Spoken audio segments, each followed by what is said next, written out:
The pandemic-induced digital euphoria led a host of Indian startups to aim for sky-high valuations in 2021.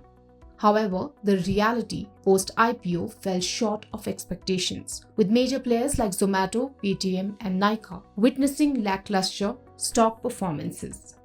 This prompted many aspiring IPO contenders to put their plans on hold. The focus shifted to improving profitability for a successful return to the market in the future. This, coupled with other reasons such as high inflation and interest rates globally, geopolitical uncertainties and layoffs impacted investor sentiment and led to a funding winter back home. The startup funding fell by 72% in 2023, with firms securing only $7 billion. It was $25 billion in 2022 and close to $42 billion the year before. But it seems the Indian startup ecosystem is seeing signs of a turnaround now. 6 startups, Zomato, Nykaa, Delivery, Policybazaar, IdeaForge, and Honasa Consumer, that is Mamaearth's parent company, reported earning positives in the December quarter of this fiscal. Zomato, Delivery, Policybazaar, and IdeaForge reported losses in the third quarter of FY23. During the same period of FY24, these companies have achieved profitability. Additionally, Nykaa and Mamaearth also demonstrated sustained growth, extending their gains when compared to a year ago. Zomato reported a consolidated net profit of 138 crore rupees in Q3 FY24, up from a net loss of 347 crore rupees in the year-ago period.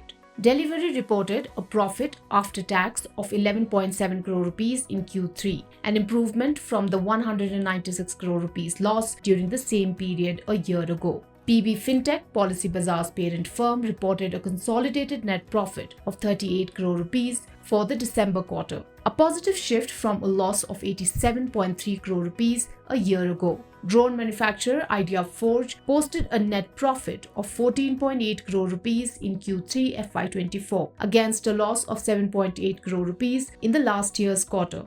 Nykaa also reported a 106% year-on-year increase in its net profit to 17.5 crore rupees for the October-December quarter. Honasa Consumer reported a 264% year-on-year increase in its net profit to 25.9 crore rupees in Q3.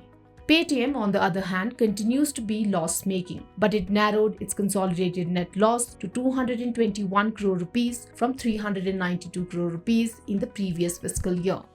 Paytm shares hit a record low of 318.05 rupees on February 16 due to challenges stemming from RBI's ban on its affiliate Paytm Payments Bank on January 31st. Zomato reported a net profit for the third straight quarter. Experts, however, suggest that retail investors should exercise caution and perhaps observe the startup ecosystem for a few more quarters before taking the plunge in the upcoming IPOs. Companies are beginning to turn the corner. Companies are beginning to become profitable.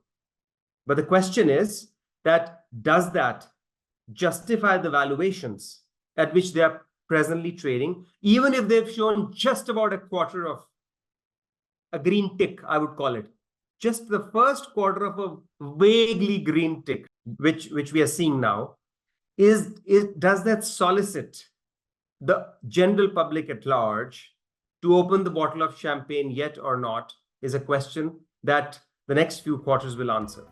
As many as 14 Indian startups are eyeing IPOs this year. These include some big names like Swiggy, Flipkart, and Ola Electric, among others. Drawing lessons from the past, these startups are pulling out all the stops to ensure successful debuts on stock exchanges. Most are not profitable and are cutting costs to improve financial health.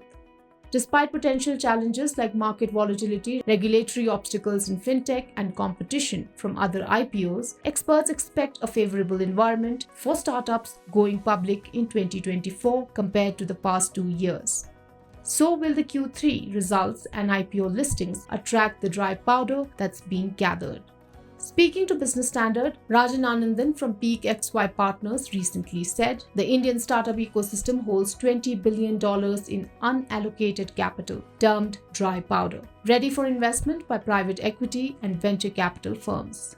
When there is a larger company which has already done their IPO and is now successful, turning their corner, becoming profitable, which indicates that there is a success story there, and it's a highly scalable and stable story also, which puts a good point in the mind of investors for them to be ready to invest in the newer startups where there is enough potential for them to actually scale efficiently. And I believe with the with the amount of cash that's there in the market, and people are ready to invest in such kinds of businesses as well, where they perceive risk but they can actually identify risk mitigating factors also, right? That will help a lot. In a recent statement to a media outlet, Kotak Investment Banking's Vijay Shankar said funding winter for startups will end by 2024 with the return of public market dynamism.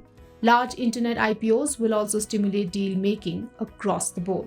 Experts conclude that Indian startups are entering a new phase, yet vigilance remains crucial for investors and industry observers to assess the sustainability of their growth trajectory. If you like this video, share it and subscribe to Business Standard. For more news, views and insights, log on to www.business-standard.com. Do also follow us on YouTube, Twitter, Facebook, Instagram, Telegram and LinkedIn. She has ambitions of becoming a brand. Business Standard.